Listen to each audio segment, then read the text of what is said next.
पूछो। अस्सलाम वालेकुम, मेरा नाम डॉक्टर हसीब है और मैं इस टाइम एहसन भाई के साथ मौजूद हूँ और एहसन भाई इस टाइम कुवैत में मौजूद हैं। तो एहसन भाई, मैंने पूछना था कि कुवैत में जाने के लिए अगर एज अ जीपी जाना चाहें तो उसका कितना एक्सपीरियंस रिक्वायर्ड होता है या उसका कितना टाइम लगता है उस पर? जीपी के तौर पे अगर आप जाना चाहें तो उसमें post MBBS including house job at least 3 years का एक्सपीरियंस चाहिए।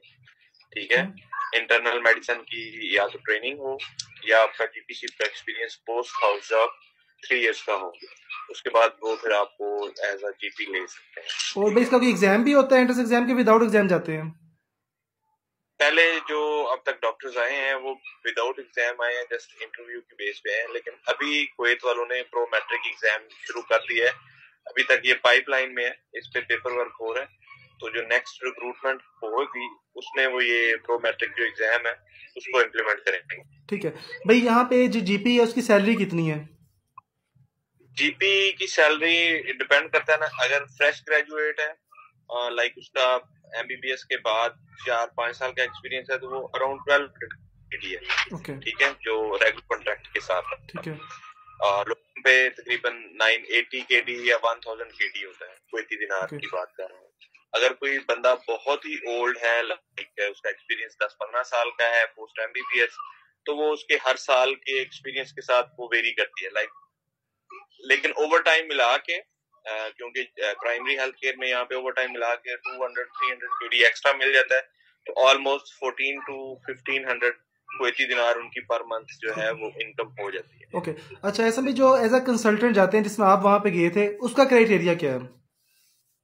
उसमें यह कि आपका कोई ना कोई फेलोशिप होनी चाहिए, एमएस या एफसीपीएस होना चाहिए। क्योंकि जिस दौर में हम लोग आए थे वहां पे एफसीपीएस चाहे पास है या नहीं है, तो वो इंटरव्यू, क्योंकि कोविड टाइम में मोस्टली लोग गए थे तो जस्ट इंटरव्यू था, उनको बंदे चाहिए थे। तो जिसका एफसीपीएस था उसको भी वो ले रहे थे, जिसका एफसीपीएस नहीं था उसको भी ले रहे थे एज रजिस्ट्रार। लेकिन सीनियर रजिस्ट्रार और स्पेशलिस्ट एफसीपीएस होना चाहिए और उसके बाद 3 इयर्स का एटलीस्ट एक्सपीरियंस होना चाहिए, फिर वो एलिजिबल होता है एज सीनियर रजिस्ट्रार। कंसल्टेंट यहाँ पे पाकिस्तान की तरह नहीं है कि एफसीपीएस कर लिया है या एमएस कर लिया तो कंसल्टेंट यहाँ पे लेंगे। यहाँ जरा डिफरेंट है, इनका जो डेजिग्नेशन है डिफरेंट है। रजिस्ट्रार लेते हैं, सीनियर रजिस्ट्रार लेते हैं, फिर स्पेशलिस्ट है, फिर सीनियर स्पेशलिस्ट है, और लास्ट जो इनकी वो है जो डेजिग्नेशन है वो कंसल्टेंट है। ओके। ऐसा भी यहाँ पे ड्यूटीज कैसी हैं? जैसे पाकिस्तान में है कि रूटीन है वैसी है कि थोड़ी कंफर्टेबल है? कह सकते हैं कंफर्टेबल है, लेकिन यहाँ पे थोड़ा प्रेशर होता है आप पे, क्योंकि आप हर नेशनैलिटी का, स्पेशली जो कुवैती नेशनल्स होते हैं उन पेशेंट्स को आप डील कर रहे होते हो। तो ड्यूटी टाइमिंग्स इतनी टफ नहीं है, लेकिन जो आपने ड्यूटी करनी है उसमें आपने बड़ा केयरफुल रह के काम करना होता है। पाकिस्तान की तरह कैजुअल जो है एटीट्यूड के साथ आप यहाँ पे सर्वाइव नहीं कर सकते। अच्छा एहसन भाई, अब आप वहाँ पे मौजूद हैं एज अ कंसल्टेंट, आप क्या मशवरा देते हैं कि जिसने यहाँ पे एफसीपीएस किया हुआ है उसको पाकिस्तान रह के प्रैक्टिस करनी चाहिए या फिर उसको वहाँ पे आ जाना चाहिए? आपके ख्याल में आप तो वहाँ बैठे हुए हैं ना। अगर तो कोई मेडिसिन एंड अलाइड की फील्ड का बंदा है तो उसको ट्राई करना चाहिए, वो आ सकता है। ठीक है, उसको आना चाहिए, अच्छी अपॉर्चुनिटी है। लेकिन जो सर्जरी की फील्ड का बंदा है उसको बिल्कुल भी नहीं आना चाहिए, क्योंकि मैं खुद यहाँ से मूव आउट करने का सोच रहा हूँ। ठीक है, सर्जरी यहाँ पे कम है।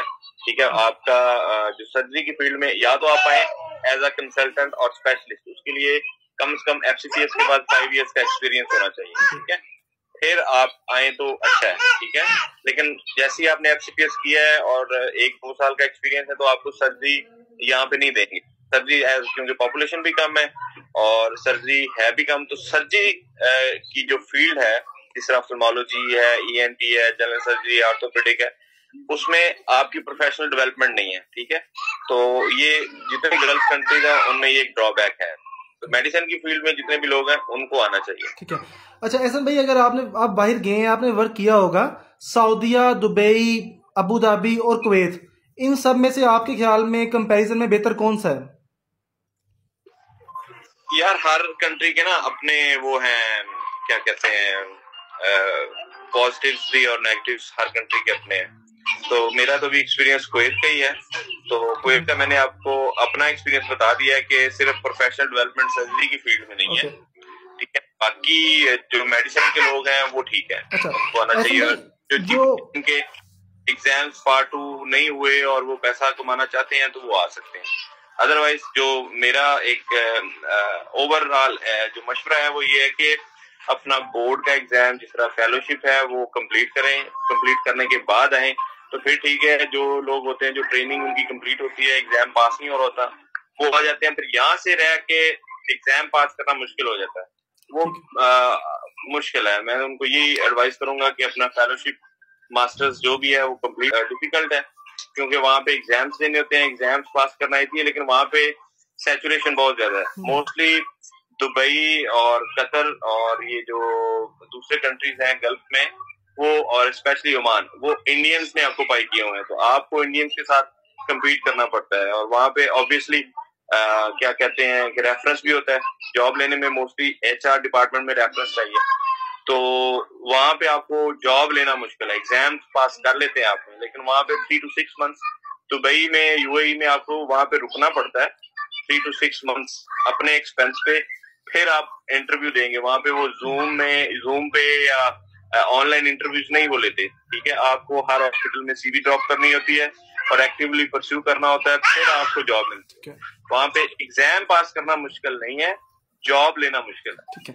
अच्छा एहसन भाई, आज के दिन की बात करूं तो एज अ GP जाएं, एज अ कंसल्टेंट जाएं, तो कुवैत में पेपर हो रहा है कि नहीं हो रहा? आज के दिन की बात कर रहा हूँ, पाइपलाइन तो चलो बाद में है ना, आज पेपर हो रहा है कि नहीं हो रहा?